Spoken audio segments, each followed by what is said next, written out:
சட்னி ஒன்று இருந்தால் போதும் 3 இட்லி சாப்பிட்றவங்க கூட 10 இட்லி சாப்பிடுவாங்க. அல்டிமேட்டான ஒரு அடிப்பொடியான சட்னி ரெசிபி தான் பார்க்க போகிறோம். இப்போ அடுப்பு ஆன் பண்ணியிருக்கேன், நான்ஸ்டிக் ஃபேன் வச்சுருக்கேன்.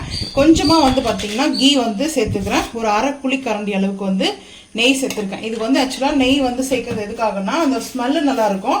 பட் அதுக்காக தான் நான் சேர்த்துருக்கேன். இல்லைன்னா நீங்கள் கோகோனட் ஆயில் கூட சேர்த்துக்கலாம்.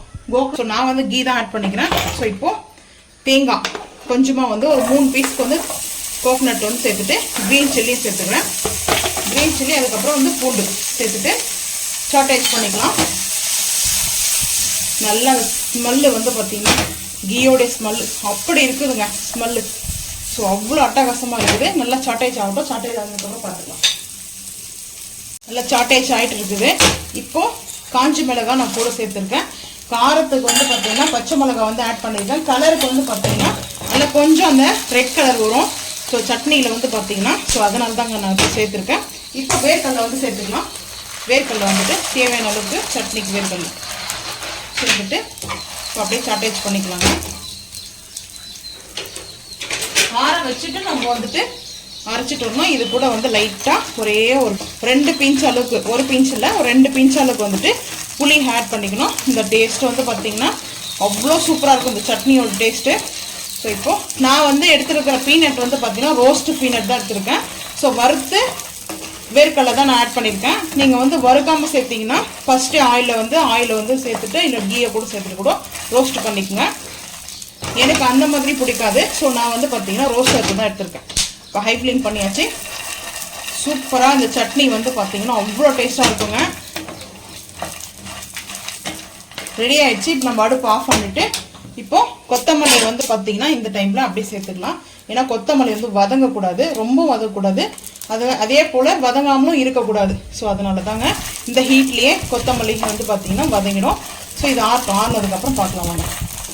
பிஞ்ச் அளவுக்கு வந்து புளி சேர்த்துருக்குங்க. இதாங்க புளி வந்து சேர்த்துருக்கேன். இது ஆறுனதுக்கப்புறம் நம்ம இப்போது கொஞ்சமாக வந்து நம்மளுக்கு தேவையான அளவுக்கு கல்லுப்பு வந்து ஆட் பண்ணிக்கலாம். கல்லுப்பு வந்துட்டு கொஞ்சம் சேர்த்துக்கலாம். சட்னிக்கு தேவையான அளவுக்கு கல்லுப்பு. இப்போ இதை அரைச்சி மிக்ஸி ஜாருக்கு வந்து சேர்த்துக்கலாம். நம்ம உப்பெல்லாம் சேர்த்ததுனால கரெக்டாக இருக்குது. அந்த நெய்யோடைய ஸ்மெல்லு இது வந்து பார்த்தீங்கன்னா நல்லா ஒரு நம்ம ரெஸ்டாரண்ட்டில் போய்ட்டு சாப்பிட்டா எப்படி இருக்குமோ அந்த டேஸ்ட்டில் இருக்குங்க. சேம் வந்து பார்த்தீங்கன்னா நீங்கள் ட்ரை பண்ணி பாருங்கள் ஒன்ஸாவது, சூப்பராக இருக்கும். இப்போ வந்து நம்ம சேர்த்து முடிச்சுட்டு தாளிப்புக்கு ரெடி பண்ணிக்கலாம். சட்னி நம்ம வந்து பார்த்தீங்கன்னா அரைச்சிட்டு வந்தாச்சு. இது வேணும்னா இன்னும் கொஞ்சம் தண்ணி ஆட் பண்ணிக்கோங்க. தண்ணி சட்னியாக சாப்பிட்ணும் அப்படின்னு நினச்சிங்கன்னா தண்ணி சட்னியோட கொஞ்சம் சேர்த்துக்கலாம். ஸோ நான் வந்து இந்த அளவுக்கு எடுத்துருக்கேன் திக்னஸாக. ஸோ இப்போ வந்து பார்த்தீங்கன்னா கொஞ்சமாக வந்து ஆயில் சேர்த்துருக்கேன். அதே நம்ம வந்து பொரிச்சு எடுத்தோம்லே தேங்காய்லாம் நம்ம ரோஸ்ட்டு பண்ணலையே அதே ஃபேனில் வந்துட்டு கொஞ்சமாக கடுகு சேர்த்துக்கிறேன். தாளிப்பு கொடுத்தாகணும். இது இன்னொரு விஷயம் என்னன்னா, நம்ம ரோட் சைடில் வந்து பார்த்தீங்கன்னா ஸ்ட்ரீட் ஃபுட் வந்து சேல் பண்ணுறவங்களுக்கு வந்து இட்லி சேல் பண்ணுறவங்களுக்கு இந்த சட்னி வந்து ரொம்ப ஹெல்ப்ஃபுல்லாக இருக்கும். எதுக்காக பீனட் வந்து பார்த்தீங்கன்னா ஃபுல்லாக வந்து வேர்க்கடலை வச்சு நம்ம சட்னி செய்ய முடியாது. ஸோ அதுக்காக நம்ம தேங்காய் வந்து கொஞ்சம் சீப் அண்ட் பெஸ்ட்டாக கிடைக்கும் போது அந்த டைமில் நம்ம ஒரு கப்பு வந்து வேர்க்கடலை சேர்க்குறீங்கன்னா 2 கப்பு அளவுக்கு வந்து பார்த்தீங்கன்னா நீங்கள் கோகனட் சேர்த்துக்கலாம். ஸோ அதுதான் இந்த பார்த்தீங்கன்னா நான் வந்து உங்களுக்கு இந்த வீடியோ வந்து ஷேர் பண்ணுறேன். ரொம்ப யூஸ்ஃபுல்லாக இருக்கும்.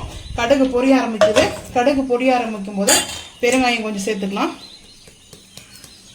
பெருங்காயம் சேர்த்துட்டு கருவேப்பிலையும் எடுத்துடலாம். கருவேப்பிலையும் காஞ்சி மிளகாயும் சேர்த்துக்கலாம்.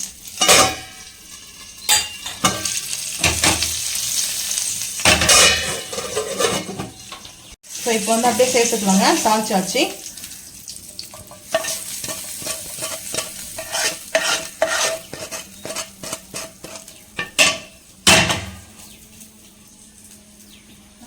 இப்போ சட்னியை மிக்ஸ் பண்ணிக்கலாம். நல்லா கம்முன்னு சூப்பராக ரெஸ்டாரண்ட் ஸ்டைலில் நம்ம தண்ணி சேர்த்தோம்னா தண்ணி சட்னி ஆகிடும். ஸோ நம்ம ஸ்ட்ரீட் ஃபுட்டு வந்து சேல் பண்ணுறவங்களுக்கு வந்து ரொம்ப யூஸ்ஃபுல்லாக இருக்குங்க. இந்த வீடியோ மறக்காம சேல் பண்ணுங்க. ஸோ ரொம்ப சூப்பராக இருக்குது. இப்போ இட்லிக்கு தான் நான் வந்து சட்னி செஞ்சுருக்கேன். இட்லி வந்து எடுத்துக்கலாம், பார்க்கலாம் வாங்க. இட்லி வந்து நான் 3 தாங்க வச்சுருக்கேன். வந்து பார்த்தீங்கன்னா இந்த மாதிரி டேஸ்டான சட்னி நம்ம ரெடி பண்ணி கொடுத்தோம்னா சூப்பராக அப்படியே இருக்குங்க சாப்பிட்றதுக்கு. நீங்கள் யார் அந்த மாதிரி இட்லி சாப்பிடுங்கன்றது மறக்காமல் வந்து கமெண்ட் பண்ணுங்கள். ஸோ இந்த வீடியோ பிடிச்சா லைக் பண்ணுங்கள், ஷேர் பண்ணுங்கள், சப்ஸ்கிரைப் பண்ணுங்கள், பெல் ஐக்கான் வந்து கிளிக் பண்ணுங்கள். மறக்காம வந்து ஃபாலோ பண்ணுங்கள். அப்போ தான் நம்ம போகிற வீடியோ உங்களுக்கு நோட்டிஃபிகேஷன் வரும். தேங்க்யூ.